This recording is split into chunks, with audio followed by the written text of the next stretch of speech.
Bonjour, bonjour, bonjour, bien-aimés dans les Seigneurs, bonjour, bonsoir, que Dieu vous bénisse. Nous sommes ensemble pour la lecture de la parole de Dieu. Nous allons prier, bien-aimés, et nous allons faire la lecture biblique. Merci Seigneur Jésus-Christ pour ta bonté, ta fidélité. Merci Seigneur car tu es celui qui défend tes enfants que nous sommes. Tu es celui éternel Dieu de gloire qui ne laisse pas que ce qui nous combattent puisse triompher sur nous, Seigneur, puisse dominer sur nous, puisse avoir la victoire sur nous. Éternel, tu nous donnes ta victoire à toi et nous marchons dans ta victoire. Que l'honneur et la gloire montent à toi et à toi seul, dans le nom puissant de Jésus-Christ. Bénis ces moments et bénis chaque cœur qui est à l'écoute de ta parole. Au nom de Jésus. Amen. Amen, amen. Nous allons lire aujourd'hui, bien-aimés dans le Seigneur, 1 Samuel 20, Lamentation de Jérémie chapitre 5, 1 Corinthiens chapitre 2, les psaumes 42, Proverbes 22, verset 7. Voilà, que Dieu bénisse ces moments de lecture biblique. Il y a la lecture biblique que je vais mettre directement, ce qui est déjà enregistré, et une partie, je vais lire. Alors, nous commençons d'abord par écouter 1 Samuel au chapitre 20. 1 Samuel 20, excusez-moi, j'avais mis 1 Samuel 18, 19, 1 Samuel 20. Voilà, nous allons écouter 1 Samuel chapitre 20. Oh là là, mon Dieu, qu'est-ce qui se passe? 1 Samuel 20. Voilà, nous y sommes. 1 Samuel chapitre 20. Premier livre de Samuel, chapitre 20. David s'enfuit de Najot près de Rama. Il alla trouver Jonathan et dit: Qu'ai-je fait? Quel est mon crime? Quel est mon péché aux yeux de ton père pour qu'il en veuille à ma vie? Jonathan lui répondit: Loin de là, tu ne mourras point. Mon père ne fait aucune chose, grande ou petite, sans m'en informer. Pourquoi donc mon père me cacherait-il celle-là? Il n'en est rien. David dit encore en jurant: Ton père sait bien que j'ai trouvé grâce à tes yeux. Et il aura dit que Jonathan ne le sache pas, cela lui ferait de la peine. Mais l'Éternel est vivant et ton âme est vivante, il n'y a qu'un pas entre moi et la mort. Jonathan dit à David: Je ferai pour toi ce que tu voudras. Et David lui répondit: Voici, c'est demain la nouvelle lune, et je devrais m'asseoir avec le roi pour manger. Laisse-moi aller, et je me cacherai dans les champs jusqu'au soir du 3e jour. Si ton père remarque mon absence, tu diras: David m'a prié de lui laisser faire une course à Bethléem, sa ville, parce qu'il y a pour toute la famille un sacrifice annuel. Et s'il dit: C'est bien, ton serviteur alors n'a rien à craindre. Mais si la colère s'empare de lui, sache que le mal est résolu de sa part. Montre donc ton affection pour ton serviteur, puisque tu as fait avec ton serviteur une alliance devant l'Éternel. Et s'il y a quelque crime en moi, ôte-moi la vie toi-même, car pourquoi me mènerais-tu jusqu'à ton père? Jonathan lui dit: Loin de toi la pensée que je ne t'informerai pas, si j'apprends que le mal est résolu de la part de mon père et menace de t'atteindre. David dit à Jonathan: Qui m'informera dans le cas où ton père te répondrait durement? Et Jonathan dit à David: Viens, sortons dans les champs. Et ils sortirent tous deux dans les champs. Jonathan dit à David: Je prends à témoin l'Éternel, le Dieu d'Israël. Je sonderai mon père demain ou après-demain. Et dans le cas où il serait bien disposé pour David, si je n'envoie vers toi personne pour t'en informer, que l'Éternel traite Jonathan dans toute sa rigueur. Dans le cas où mon père trouverait bon de te faire du mal, je t'informerai aussi, et je te laisserai partir, afin que tu t'en ailles en paix, et que l'Éternel soit avec toi, comme il a été avec mon père. Si je dois vivre encore, veuille user envers moi de la bonté de l'Éternel, et si je meurs, ne retire jamais ta bonté envers ma maison, pas même lorsque l'Éternel retranchera chacun des ennemis de David de dessus la face de la terre. Car Jonathan a fait alliance avec la maison de David, que l'Éternel tire vengeance des ennemis de David. Jonathan protesta encore auprès de David de son affection pour lui, car il l'aimait comme son âme. Jonathan lui dit, « C'est demain la nouvelle lune. On remarquera ton absence, car ta place sera vide. Tu descendras le 3e jour jusqu'au fond du lieu où tu t'étais caché le jour de l'affaire, et tu resteras près de la pierre des ailes. Je tirerai 3 flèches du côté de la pierre, comme si je visais à un but. Et voici, j'enverrai un jeune homme, et je lui dirai, « Va, trouve les flèches. » Si je lui dis, « Voici, les flèches sont en deçà de toi, prends-les, alors viens, car il y a paix pour toi, et tu n'as rien à craindre. L'Éternel est vivant. Mais si je dis au jeune homme, « Voici, les flèches sont au-delà de toi, alors va-t'en, car l'Éternel te renvoie. » L'Éternel est à jamais témoin de la parole que nous nous sommes donnée l'un à l'autre. David se cacha dans les champs, c'était la nouvelle lune, et le roi prit place au festin pour manger. Le roi s'assit comme à l'ordinaire sur son siège contre la paroi. Jonathan se leva, et Abner s'assit à côté de Saül. Mais la place de David resta vide. Saül ne dit rien ce jour-là, car, pensa-t-il, c'est par hasard. Il n'est pas pur, certainement il n'est pas pur. Le lendemain, second jour de la nouvelle lune, la place de David était encore vide. Et Saül dit à Jonathan son fils, « Pourquoi le fils d'Isaïe n'a-t-il pas paru au repas ni hier ni aujourd'hui » Jonathan répondit à Saül, « David m'a demandé la permission d'aller à Bethléem. Il a dit, « Laisse-moi aller, je te prie, car nous avons dans la ville un sacrifice de famille, et mon frère me l'a fait savoir. Si donc j'ai trouvé grâce à tes yeux, permets que j'aille en hâte voir mes frères. C'est pour cela qu'il n'est point venu à la table du roi. » Alors la colère de Saül s'enflamma contre Jonathan, et il lui dit, « Fils pervers et rebelle, ne sais-je pas que tu as pour ami le fils d'Isaïe, à ta honte et à la honte de ta mère?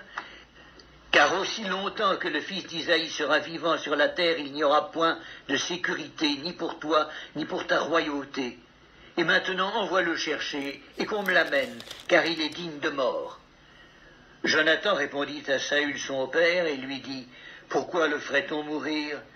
Qu'a-t-il fait » Et Saül dirigea sa lance contre lui pour le frapper. Jonathan comprit que c'était chose résolue chez son père que de faire mourir David. Il se leva de table dans une ardente colère, et ne participa point au repas le second jour de la nouvelle lune, car il était affligé à cause de David, parce que son père l'avait outragé. Le lendemain matin, Jonathan alla dans les champs au lieu convenu avec David, et il était accompagné d'un petit garçon. Il lui dit, « Cours, trouve les flèches que je vais tirer. » Le garçon courut, et Jonathan tira une flèche qui le dépassa. Lorsqu'il arriva au lieu où était la flèche que Jonathan avait tirée, Jonathan cria derrière lui, « La flèche n'est-elle pas plus loin que toi ?» Il lui cria encore, « Vite, hâte-toi, ne t'arrête pas !» Et le garçon de Jonathan ramassa les flèches et revint vers son maître. Le garçon ne savait rien. Jonathan et David seuls comprenaient la chose. Jonathan remit ses armes à son garçon et lui dit, « Va, porte-les à la ville. » Après le départ du garçon, David se leva du côté du midi, puis se jeta le visage contre terre et se prosterna 3 fois. Les 2 amis s'embrassèrent et pleurèrent ensemble. David surtout fondit en larmes. Et Jonathan dit à David, « Va en paix, maintenant que nous avons juré l'un et l'autre au nom de l'Éternel, en disant que l'Éternel soit à jamais entre moi et toi, entre ma postérité et ta postérité. » David se leva et s'en alla, et Jonathan rentra dans la ville. Merci Seigneur Jésus-Christ pour ta parole. Nous allons, bien-aimés, aller dans le livre de Lamentations de Jérémie. Lamentations de Jérémie, les derniers chapitres, c'est le chapitre 5. Lamentations de Jérémie, chapitre 5. Les Lamentations de Jérémie, chapitre 5. Souviens-toi, Éternel, de ce qui nous est arrivé. Regarde, vois notre opprobre. Notre héritage a passé à des étrangers, nos maisons à des inconnus. Nous sommes orphelins, sans père. Nos mères sont comme des veuves. Nous buvons notre eau à prix d'argent.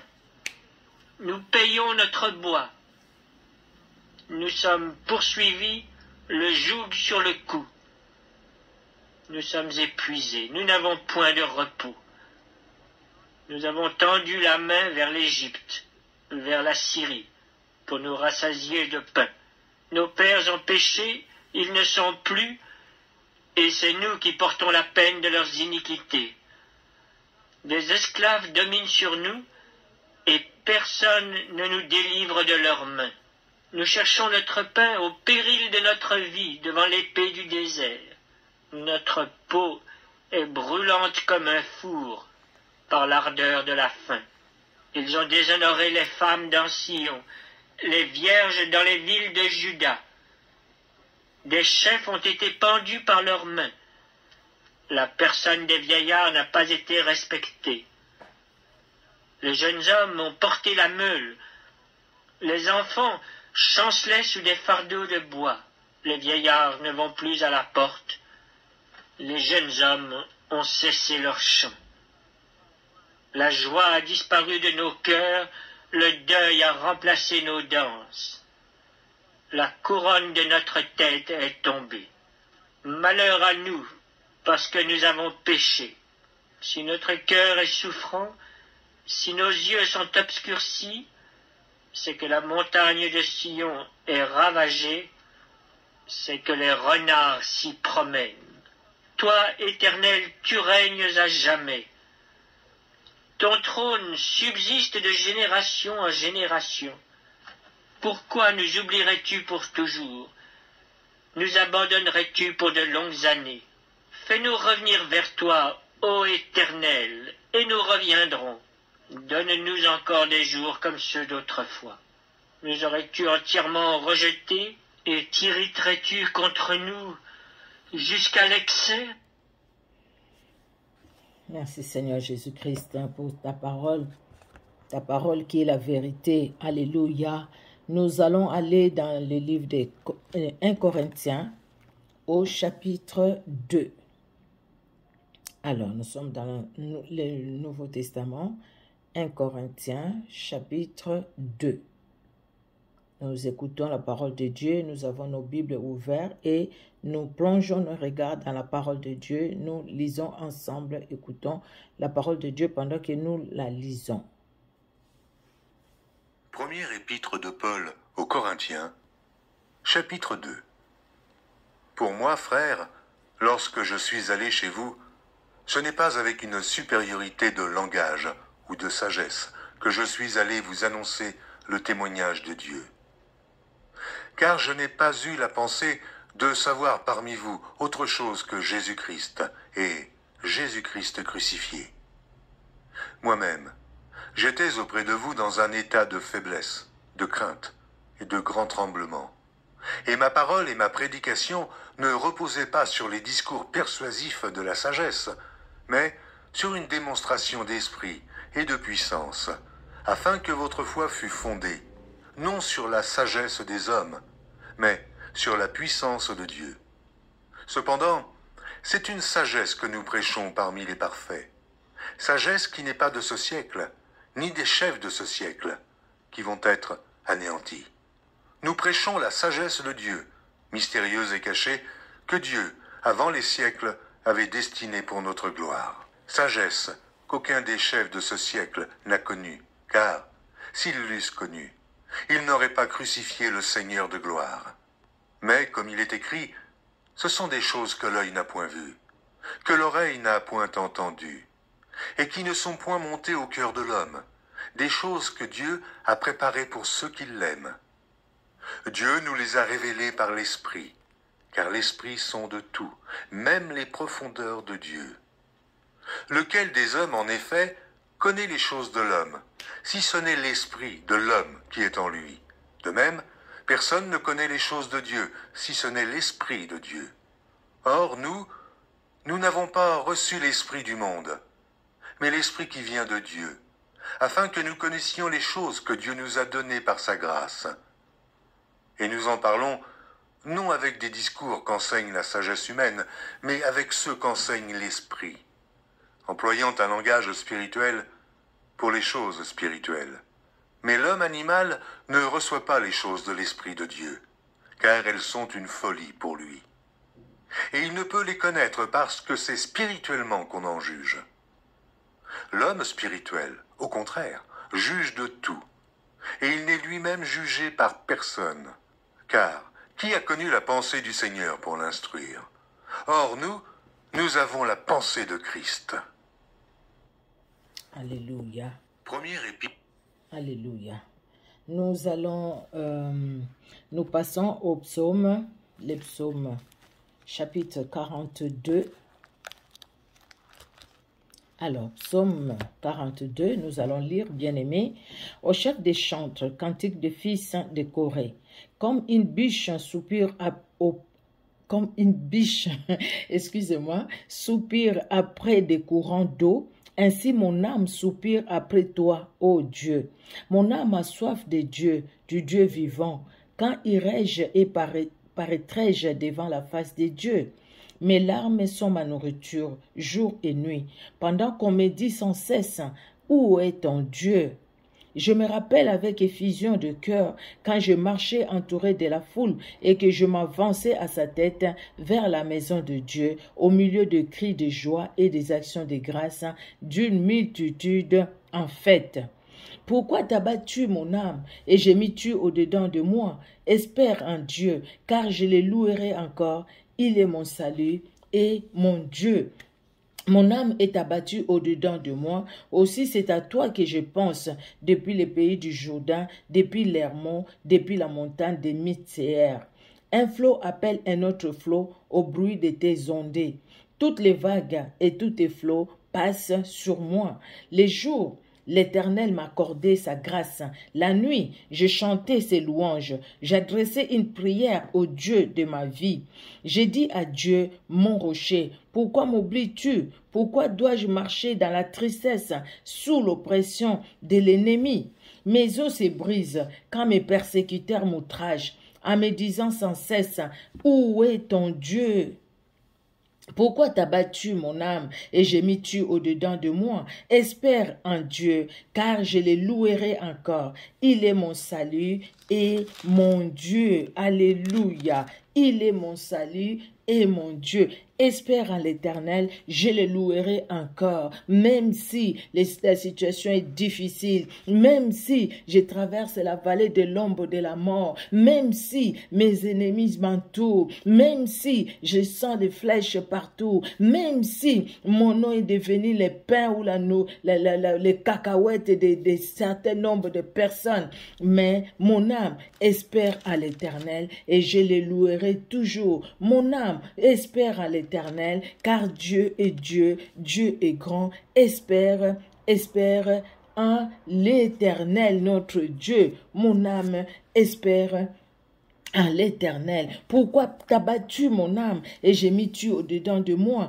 Espère en Dieu, car je le louerai encore. Il est mon salut et mon Dieu. Il est mon salut, il est mon Dieu. Espère en l'Éternel. Pourquoi t'as battu mon âme? Pourquoi mon âme? Mon âme, ne reste pas dans les inquiétudes. Espère en l'Éternel. Bien-aimé, disons-le, mon âme espère en l'Éternel et je le louerai toujours. Je te louerai encore, Seigneur, et toujours, je louerai ton Saint-Nom, car toi seul est Seigneur, toi seul est Dieu. Aucun Dieu ne peut s'égaler à toi. Alléluia. Tu renouvelles tes bontés. Tu nous accordes ta grâce jour après jour. Que l'honneur monte à toi. Tu es notre Dieu. Alléluia. C'est pourquoi, Seigneur, je peux encore dire comme le psalmiste, pourquoi t'as battu mon âme et gémis-tu au-dedans de moi? Espère en Dieu, car je le louerai encore. Il est mon salut et mon Dieu. Alléluia.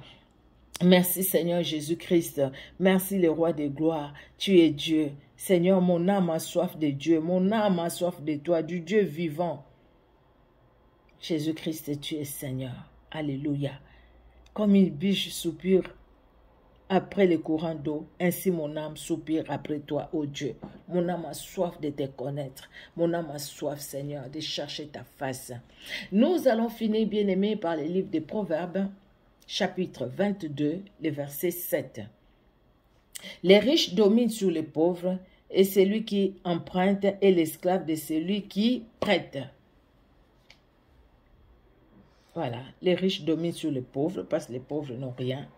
Nous avons la richesse en Jésus-Christ et que maintenant les pauvres disent « je suis riche en Jésus-Christ », que les faibles disent « je suis fort en Jésus-Christ ». Alléluia, c'est Jésus-Christ de Nazareth, la parole de Dieu qui est notre richesse, c'est Jésus-Christ de Nazareth qui nous enrichit, pardon, de sa présence.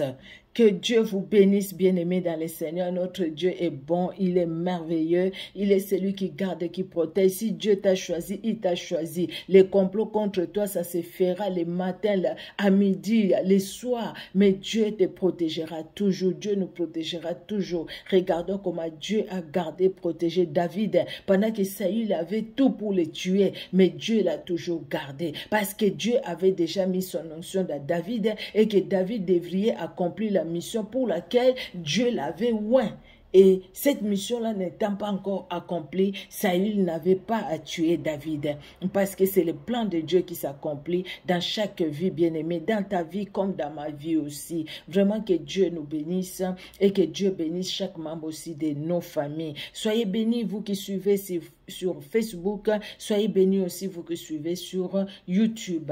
Nous prions. Merci Seigneur pour ta parole. Merci éternel Dieu de gloire, parce que tu es celui qui nous parle au travers de ta parole, pour que nous puissions vraiment te faire confiance, quelle que soit la situation, parce que toi tu prends soin de nous dans les moindres détails. Tu as un projet de bonheur et de paix pour chacun de nous. Tu veux Seigneur Dieu de gloire que nous puissions réussir. Tu veux éternel Dieu de gloire que nous allions loin avec toi. Tu veux éternel Dieu de gloire que nous puissions te connaître. Tu veux éternel Dieu de gloire que nous puissions te faire confiance. Et tu veux éternel Dieu de gloire que nous puissions accomplir et faire ta volonté. Sois loué Seigneur.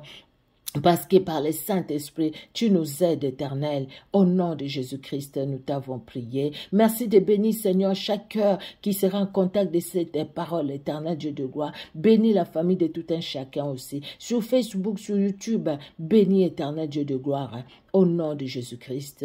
Amen. Amen, amen, amen. Que Dieu dans son amour vous bénisse. Au revoir, on se donne rendez-vous pour la prochaine lecture biblique. Soyez bénis.